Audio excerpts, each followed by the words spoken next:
In the previous episode, Elena devised a plan for Jeremy to kill the original vampire Cole, expanding his hunter's mark. Meanwhile, Bonnie cast a spell on Klaus, trapping him in the Gilbert family's living room. Jeremy's tattoo is now complete, and they are ready to search for the cure. A team made up of vampires, a witch, a hunter, and Shane sets off on an expedition to find the tomb of the immortal Silas. Each of the 7 has their own agenda, secretly plotting against one another. Under Shane's guidance, they arrive at a remote island. Elena and Rebecca can't stand each other, and the slightest disagreement leads to a fight. However, Elena, as a member of the lowest level of the vampire totem pole, is no match for the original vampire at all. Stefan steps in to calm Elena, but she completely ignores him. Damon, however, quips sarcastically, "It's like someone forgot her team-building exercises." Elena comforts herself, thinking that once they find the tomb of the immortal and get the cure for vampirism, she'll never have to cross paths with Rebecca again.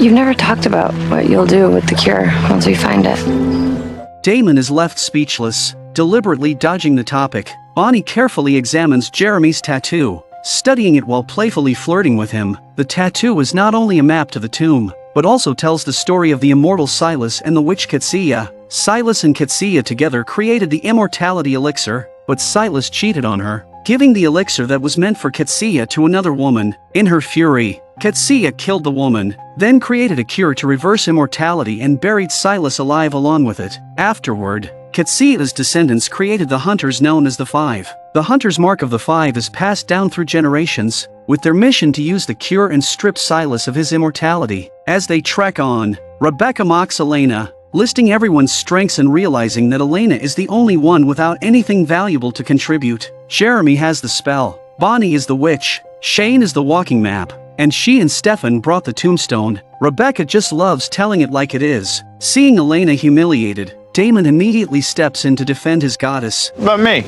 You have a nice behind. But Damon can't really argue against it. To be fair, Elena does have one strength: she always manages to make things more complicated. Meanwhile, Klaus is trapped in Elena's house, and Tyler shows up to gloat. Klaus is noticeably deflated. Bonnie has sealed him there, leaving him helpless. Once Elena and the others return with the cure, they'll surely turn him human, and then he'll be like a tiger with its claws pulled. Tyler is already imagining all the ways he could torture Klaus. Klaus immediately suggests something. I recommend drowning. There's nothing quite like the feeling of someone fighting for something as basic as human breath.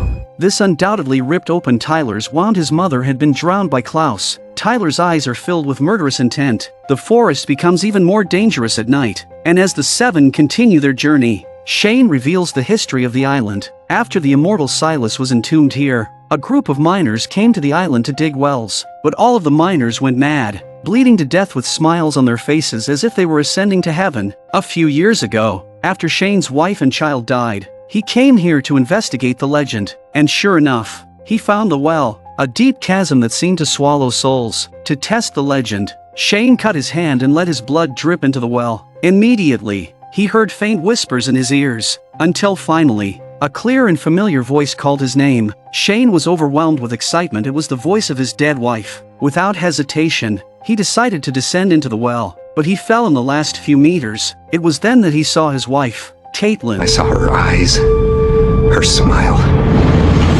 Again.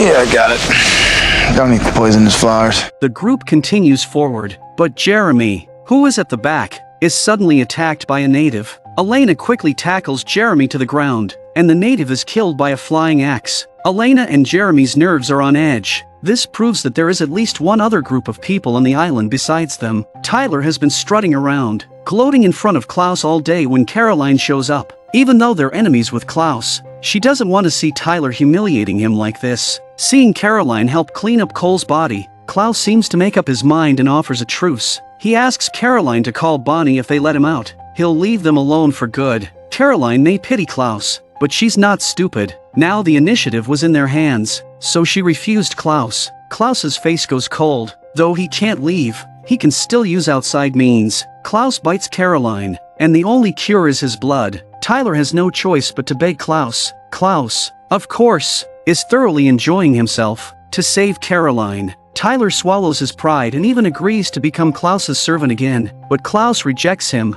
breaking Caroline's heart. Get me out of here. can't even look at him. Tyler's entire day of taunts and insults had no effect on Klaus, but with just a few words, Caroline managed to shatter him. On the first night on the island, the most crucial member of the group, the hunter Jeremy, was abducted. Damon suspected that Shane had orchestrated this behind the scenes, but Shane had left a safeguard in place without his guidance. Bonnie could very well suffer a backlash from dark magic. It was only then that Bonnie learned Shane's wife, Caitlin, had been a witch in her life. After their son died in a car accident, Caitlin tried to use dark magic to resurrect him, but it backfired, killing her on the spot. Shane's survival was now tied to Bonnie's. You taught me the same magic that killed your wife? Yeah, but look, the upside is I've learned the warning signs, alright? I can keep expression from consuming you. In the search for the missing Jeremy, the group decided to split up and look for him. Damon, however, snuck off to confront Shane. He suspected that Shane had more accomplices on the island. Under Damon's pressure, Shane finally revealed his true motive. The last time he had been at Silas's tomb, he saw his wife's spirit. Caitlin told him that if he broke Silas's seal, Silas could bring her and their son back to life. There were 3 keys to breaking the seal. First, the spell in the hunter's mark. Second, the bloodline of the witch Ketsia, which was Bonnie. And finally, orchestrating 3 human sacrifices, 12 humans, 12 supernatural beings, and 12 witches. Shane had already completed 2 of the 3 sacrifices. Meanwhile, Bonnie's locator spell was working, flames stretching out like a guide. In order to prevent Elena and Rebecca from fighting, Stefan can only travel with them. Elena stepped into a trap, but surprisingly, the first to come to her aid was Rebecca. Rebecca is actually kind at heart, but she just can't help being harsh with her words. Elena, clearly shaken, decided to head back to camp. On the other side, Tyler watched Caroline in agony, feeling a deep sense of guilt. Though Caroline didn't blame him at all, Tyler decided to take a gamble, a psychological game with Klaus. He brought Caroline to Klaus and forced him to decide her fate. Tyler walked away resolutely. Now the pressure was on Klaus. He could see right through Tyler's ploy. But if he didn't save Caroline, he would watch the girl he loved die. And if he did save her, he would be playing right into Tyler's hands. Don't worry. It won't be long now. Sometimes, a man's pride can be more important than his life. Just as Damon was about to finish Shane off, Elena returned and stopped him. It turns out Damon doesn't want Elena to be cured. The closer they get to the cure, the more he fears losing her. Elena couldn't understand. She said that even if she became human again, it wouldn't change how she felt about Damon. That's easy to say. Before she became a vampire, she promised Stefan countless times that she'd love him forever, and yet she still changed her heart. Damon chose to sidestep the topic. Elena wanted Damon to accept the cure, so they could get married and have children as humans, growing old together. It's not me, Elena, that's Stefan. You know, I used to miss being human. Now I can't think of anything more miserable on earth. Elena returned to camp alone. By this time, Stefan and Rebecca had also arrived. After a quick inspection, they realized both Shane and Bonnie were missing, and the tombstone had been stolen. Meanwhile, Caroline lay dying, as fragile as a wilting flower, but Klaus maintained a facade of indifference. Caroline, however, pointed out that Klaus still had humanity in him because she had seen it. You're hallucinating. I guess I'll never know. Caroline's breath getting weaker and weaker, Klaus no longer cared about his dignity, and he hurriedly fed Caroline his own blood. Rebecca, having been betrayed so many times before, believed this was yet another trick by Elena and the others. But this time, Rebecca had wrongly accused Elena. Stefan stepped in to mediate. To show her sincerity, Elena handed over the only stake capable of killing an original to Rebecca. Meanwhile, it was indeed Shane who had taken the tombstone, as Damon had suspected. It was Shane's accomplices who had kidnapped Jeremy. He is a male witch. Shane had assumed it was the male witch who secretly saved Jeremy when they first arrived on the island, but the witch was completely baffled. At that moment, Bonnie arrived, guided by the locator spell. Now, with the hunter, the witch, and the tombstone all in place, Shane's plan was coming together perfectly. Elena, Rebecca, and Stefan decided to continue their search for Silas's tomb. Without Shane to guide them, their only clue was the photos of Jeremy's hunter's tattoo. The map was hidden within the tattoo, but decoding it required the sword that Klaus had. Elena immediately called Caroline in town. Need my help with anything, love? Nope. Klaus is still very charming. Before long, Caroline and Tyler retrieved the sword from Klaus's home. The sword hilt contained a cipher, but the symbols on it were written in an ancient language, one that Klaus just so happened to speak. It seemed that, once again, they would need Klaus's help to decode the hunter's tattoo, but Klaus would never let them find the cure and use it against him. Elsewhere, Shane's group arrived at the well, but the male which refused to go any further. His only reason for helping Shane was to obtain the tombstone. Bonnie was speechless. It turned out the tombstone was just a decoy, payment in a deal Shane had made. Shane explained that the tombstone was priceless, to which as its core contained the blood of the ancient witch Katsia. So who wants to go down first? Meanwhile, Damon had become the hunter's prisoner. The hunter's name was Galen, and since Damon's group arrived on the island, Galen had been silently tracking them, learning their identities and abilities. Unlike Jeremy, Galen had diligently hunted vampires to complete his mark, and he fully understood his duty as a hunter to use the cure to kill the immortal Silas. The only reason Galen hadn't killed Damon was because he intended to use him as leverage to force Bonnie to open the tomb. Damon was speechless upon hearing this and asked Galen why he didn't say so earlier. There was no real conflict between them. They could have just worked together. We don't care about Silas. All we want is a cure, so you gotta sit on your chair. We'll get out of your hair. Galen, however, simply smiled slyly. Don't understand, do you? Meanwhile, Klaus refused to help with the translation, so Caroline and Tyler had no choice but to look it up online. However, the translation didn't make any sense. Klaus loved watching Caroline get frustrated. Seeing that Caroline and Tyler were getting nowhere, Klaus finally stepped in. He corrected their translation, telling them that opening the tomb required a powerful witch and a fully marked hunter. Need to use the cure against Silas. Your friends!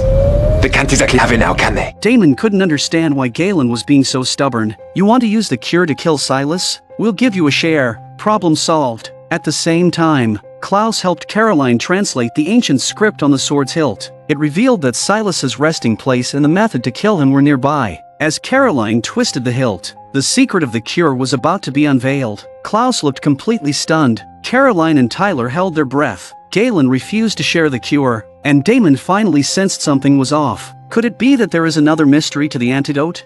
He began pressing for answers. Seeing Klaus's mischievous smile, Caroline became a little irritated. Klaus, what does it mean? There is only one dose. The truth that every vampire both loved and hated the cure was that there was only one dose. That meant only one vampire could become human again. Caroline wanted to tell Elena this secret, but when she called, it was Rebecca who answered. Caroline deliberately hid the truth about the cure from Rebecca, only sending her the map. Just then, Klaus asked to speak with his sister. Since Klaus had helped with the translation, Caroline didn't hang up the phone. Rebecca was shocked to hear her brother suddenly change his attitude. You get to live and die as you wish. So do I. There is only one dose of the cure. You need to find it first and take it. It's the only... Despite everything, Klaus still cared about his sister. He knew Rebecca wanted to be human again, so he used the opportunity to tell her the truth, giving her the chance to secure the only dose of the cure for herself. As they continued on their journey, Rebecca kept the secret about the cure to herself. Ahead was a steep cliff, but since they were all vampires, jumping down was no big deal. Elena was the first to jump. Just as Stefan was about to follow, Rebecca stopped him. She told Stefan the truth about the cure. There was only one dose. Stefan was thunderstruck. He not only wanted to turn Elena back into a human, but he also secretly longed to be cured himself. On top of that, he had promised Rebecca. Rebecca suddenly asked Stefan a question. If she were willing to give him the chance, would Stefan give the cure to Elena instead? Stefan didn't answer, which was as good as a confirmation. Rebecca let out a bitter laugh. In that case, there was no reason to give up her chance. She suddenly attacked, snapping Stefan's neck. By the time Elena climbed back up the cliff, Rebecca was already gone. When Stefan woke up, he told Elena the truth, but Elena didn't want Stefan's kindness. She felt it wasn't worth it, because the moment she became a vampire, she had already changed. What mattered to Stefan, though, was that if Elena didn't take the cure, she'd never be able to break free from her sire bond to Damon. On the other side, Damon, as a prisoner, tried every means to delay time. He deliberately found a topic to chat with Galen. Damon thought it was Galen who had secretly saved Jeremy when they first arrived on the island, but Galen denied it, clearly annoyed by Damon's stalling. To their surprise, They came across a body up ahead. It was Shane's accomplice, the male witch, his throat torn out by someone. But I reckon there really is someone else on this island. At the bottom of the well, Bonnie hurt her hand when she landed, and Jeremy quickly helped treat her wound.